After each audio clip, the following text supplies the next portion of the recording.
Hi, this is Pat Dewar. I'm on the Business Spotlight, and my guest today is Dave Swift. We're talking about buying and selling dental practices. But for you, if you've got a small business or you're a solopreneur or you're a business owner, listen to what Dave is talking about. With his education, his foundation, with the Procter & Gamble and PepsiCo and the Frito-Lay division there and some other things like that, you're going to learn a lot about things that you should be looking at in your own business or in any business you want to acquire. Dave, what's the next step in your procedure? Well, after we've determined what they want to accomplish and where they want to accomplish it, we then target the brokers that we know sell practices in that area, and we're familiar with them. And we look to see what's available, and we look to see what the potentials are, and if one is in the right area and it looks like they're doing whatever the types of procedures are, at least on the surface, then we will approach the broker, let the doctors meet, and then if it looks, we examine the physical plant, see what is going to have to be replaced, repaired, and so forth. Then we do due diligence, and we go through the records of the practice. And we'll typically look at the last 2 full years plus the current year, depending upon where we are in the current fiscal year. And we will get into a myriad of different details, all of which are KPIs for determining how healthy is this practice. Because again, most of the time what you're buying is repeat business. You're buying cash flow.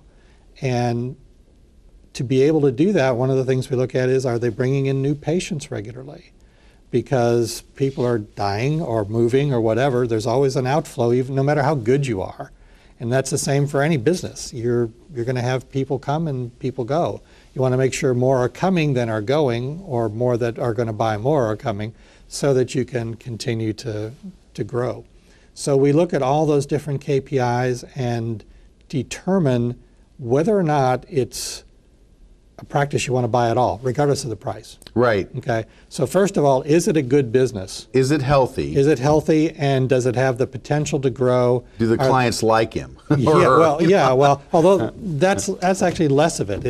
It's because the staff is very important in a small business too.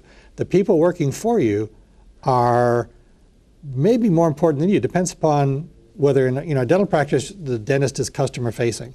In many small businesses, the owner isn't necessarily customer facing, so it's more important on how good is your staff and what kind of presentation do they make, and are they following through on whatever principles and mission and excellence that you want them to do in your business.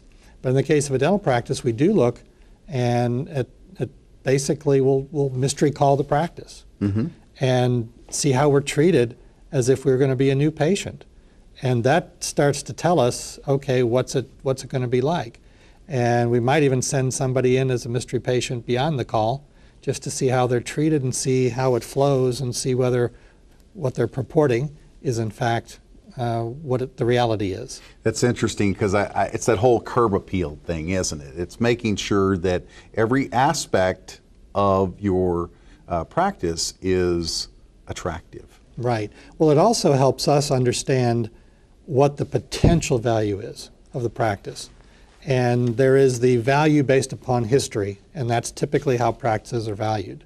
But I would always prefer to, if I've got two practices that value at $1 million, I would love to make the choice and say, okay, I want to buy the practice that has the potential to be $2 million as opposed to the one that's going to be 1.1 best forever. Right.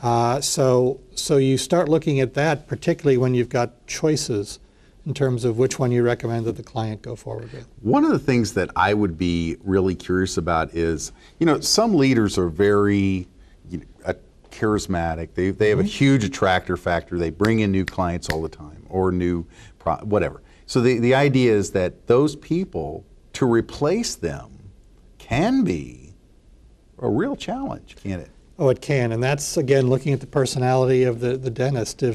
if the dentist is strong and outgoing and there's a difference in practices as to who actually tries to close the sale. In many practices, it's the dentist. In larger practices, it's not the dentist. It's the staff. Right. And so who the dentist is matters less if they've got staff who can do that for them. Most dentists, frankly, are more introverted Right. and the classical anal retentive, which is what you want in a dentist. You want them to want perfection, okay? right. But not necessarily are they as comfortable talking about pricing or costs, or they just want to say, hey, here's what I think you would benefit by having, but I don't want to have you say yes to me. Okay? Right. And so that's where we start looking at, are there people who can do that consistently for the dentist? I am just always stunned by that because, you know, a lot of times when a leader changes hands or a leadership changes, it can be a real challenge. Today we're talking about acquiring a dental practice, but really it's acquiring a practice, a business of any kind. If you're a business owner, you should be learning and taking notes. This is the Business Spotlight, and we'll be right back. Thanks so much. Staying involved in dentistry on every level, local, state, and national, makes me a better dentist. Our patients are our life and our livelihood, and we appreciate every single patient that walks in that door. And these are our family, and we treat them that way.